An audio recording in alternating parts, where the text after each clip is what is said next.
Okay, before we start, just like always, if you do like the video, please leave a thumbs up, please subscribe. I would appreciate it. We put one of these out every 2 days. We're going to start with all the movies I saw in the last year, and then we'll start going to old movies again. I'll rewatch those. Today we're going to look at The Blue Beetle. Is this a trash movie or a masterpiece movie? This is probably one of the first superhero movies I've done in a while that you're going to say, oh, we don't know, right? The things that we always look at for superhero movies are the fight scenes, the acting, the plot, the CGI, and the character development. The fight scenes in this movie are great. I like Zolo as an actor. I think he's great. I've always enjoyed him in the Karate Kid reboot that they're doing, Cobra Kai. I just think he's great. I think he was a perfect pick for this role. And the fight scenes, it's believable, man. Like every part of it is great. Um, he's not overpowered. He's just a kid.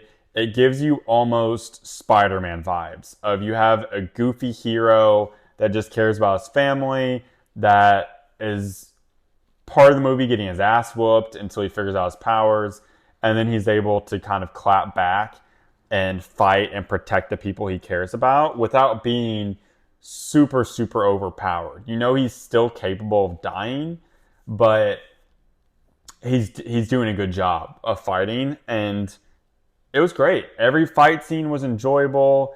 Every little quip, the jokes they put in the fight scenes, everything blended so well, and I think it really added to the movie. Because of that, I'm definitely going to say that the fight scenes are a masterpiece. The acting, again, Zolo, he's great. Like he is the main focus of the movie. I think if they had trailed off a little bit into other people, it would have been a lot worse.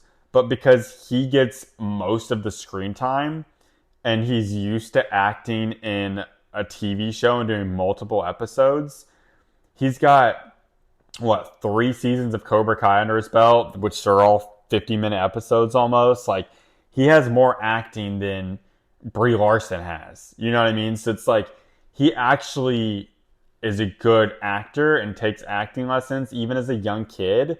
He has depth to his character, and you can see the anger on his face. His facial expressions are very, very vivid, and the acting was great. I really enjoyed the acting. I would also say that is a masterpiece.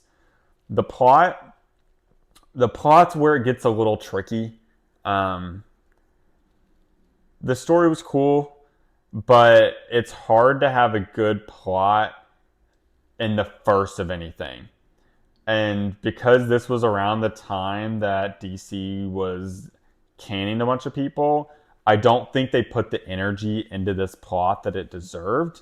I I heard that they're keeping him as an actor for that role, but it felt as if they wrote this plot as a throwaway, where they don't have to reuse any character from this movie, and it definitely shows.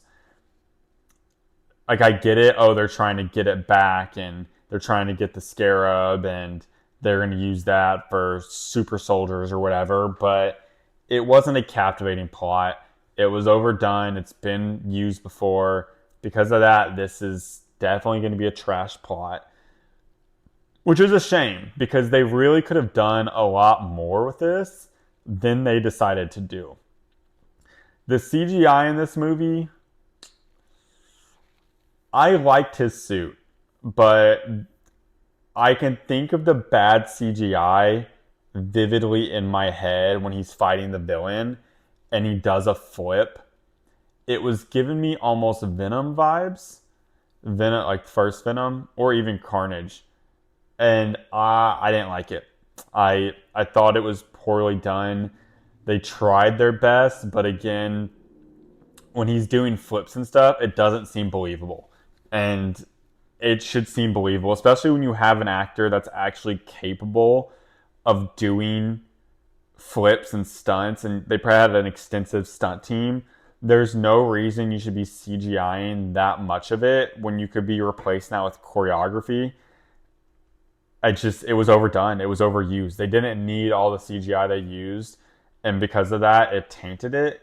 And I'm gonna have to say that made that trash. It just wasn't great. Character development. The villain was very underdeveloped. I I did not like the villain. I think they could have given him more. The only redeeming quality is at the end when he makes his big sacrifice and all of that. He does show his family, and you get to see kind of a backflash into who he was. That is the only thing that is going to make this a masterpiece because the villain was redeemed. And not only that, but Zolo's character, incredible character development. He grew into his family, grew into like everything he was doing, he was striving for the whole time. He grew into who he was as a superhero. He had confidence. All of his character, it just went straight up into development. And you could see it throughout the movie as he grew as a person and as a superhero. It really, really reflected. This movie got 3 for masterpiece and 2 for trash.